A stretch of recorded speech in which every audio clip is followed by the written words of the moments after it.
press play. You see play button? Playing? I'm outside the venue. I'm outside the speed skating venue. Yes. This is the first time for me to watch Beijing Winter Olympics through VR 8K headset. Images have greatly improved compared with Tokyo Olympics. These images of the Beijing 2022 venues are so vivid, and I feel like literally being here.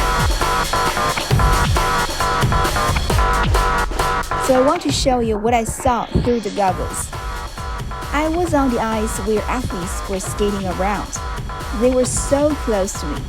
The 8K system will totally change the way of watching sports events.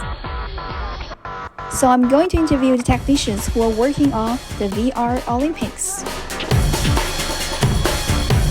Where we are now is really the hub of Olympic Broadcasting Services technical area.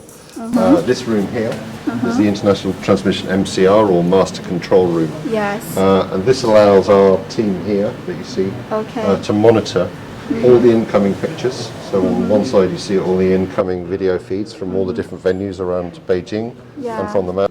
Great. And obviously with many rights. Okay, let's go. These guys are looking after that. We then have MDS here, which is the multinational distribution system. Third team in this area is called Olympic Channel News. Hey. So this is the VR team, right? Yes, this is the VR VR ring. I know him. We Oh, met yes. before. Hello.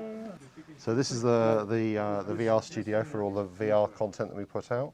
Great. We don't do every event live for VR. We do around 2 events per day. There's normally one in the mountains and one from the Beijing events. Yeah.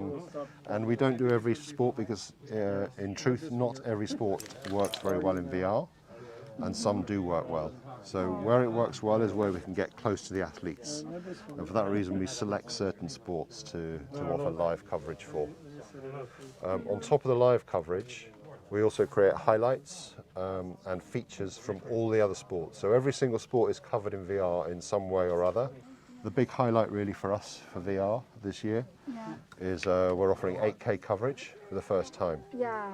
Now, what I would say is that if you view a 4K television broadcast and an 8K television broadcast, many people can't really tell the difference. There's not a huge jump. In VR, the difference is staggering. It's a considerable improvement on what we were offering in Tokyo and what we were offering in Pyeongchang. Exactly. I experienced it. So at each venue we have 5 or 6 cameras, specific VR cameras, and you can see these here. When the live coverage starts, this studio will switch between the best option. We really try to get really close to the action to really put you right there. So usually great sports like short track, it was wonderful, or ice skating. Here we have aerials. We can really get next to the jump, so it really feels like you're right there, and you can really witness the jump from the start to the end. For example, this is the landing spot, so you see exactly where they land.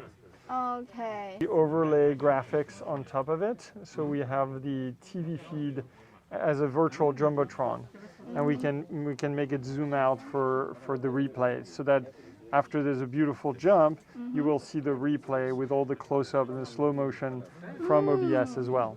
Great. Each games, it's got better, but the biggest jump, without doubt, was from Tokyo to Beijing, where we switched from 4K video to 8K video, and that has made a significant difference in the quality of the pictures that we're offering in virtual reality.